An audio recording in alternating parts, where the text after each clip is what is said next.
बात 1977 की है, जब मद्रास हाई कोर्ट में एक पिटीशन आया जिसमें यह था कि तमिलनाडु में पेरियार की मूर्तियों के नीचे जो बातें लिखी हुई हैं वे आपत्तिजनक है और लोगों की धार्मिक भावनाओं को ठेस पहुंचाती है, इसलिए उन्हें हटाया जाना चाहिए।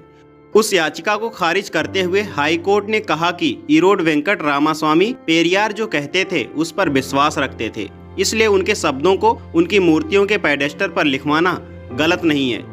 दरअसल पेरियार की मूर्तियों के नीचे लिखा था कि ईश्वर नहीं है और ईश्वर बिल्कुल नहीं है। जिसने ईश्वर को रचा वह बेवकूफ़ है, जो ईश्वर का प्रचार करता है वह दुष्ट है और जो ईश्वर की पूजा करता है वह बर्बर है।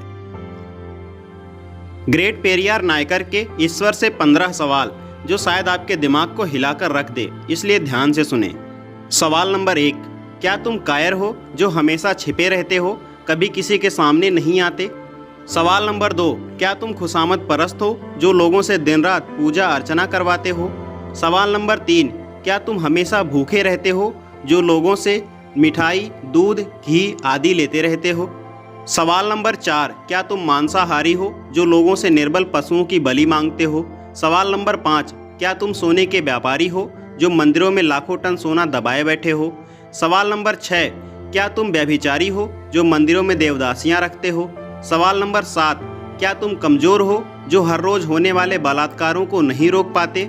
सवाल नंबर 8, क्या तुम मूर्ख हो जो विश्व के देशों में गरीबी भूखमरी होते हुए भी अरबों रुपयों का अन्न, दूध, घी, तेल बिना खाए ही नदी नालों में बहा देते हो? सवाल नंबर 9, क्या तुम बहरे हो जो बेवजह मरते हुए आदमी, बलात्कार होती हुई मासूमों की आवाज़ नहीं सुन पाते? सवाल नंबर 10, क्या तुम अंधे हो जो रोज़ अपराध होते हुए देख नहीं पाते? सवाल नंबर 11, क्या तुम आतंकवादियों से मिले हुए हो जो रोज़ धर्म के नाम पर लाखों लोगों को मरवाते रहते हो? सवाल नंबर 12, क्या तुम आतंकवादी हो जो ये चाहते हो कि लोग तुमसे डर कर रहें? सवाल नंबर 13, क्या तुम गूंगे हो जो एक शब्द नहीं बोल पाते लेकिन करोड़ों लोग तुमसे लाखों सवाल पूछते हैं? सवाल नंबर 14, क्या तुम भ्रष्टाचारी हो जो गरीबों को कभी कुछ नहीं देते जबकि गरीब पशुवत काम करके कमाए गए पैसे का कतरा कतरा तुम्हारे ऊपर न्यौछावर कर देता है? सवाल नंबर 15, क्या तुम मूर्ख हो कि हम जैसे नास्तिकों को पैदा किया जो तुम्हें खरी खोटी सुनाते रहते हैं और तुम्हारे अस्तित्व को ही नकारते रहते हैं? सो दोस्तों, क्या ख्याल है आपका इस अमेजिंग जानकारी के बारे में? कमेंट बॉक्स में अपनी राय हमें जरूर दें और आगे भी इसी तरह के इन्फॉर्मेटिव वीडियो के लिए like, share and subscribe. Thank you.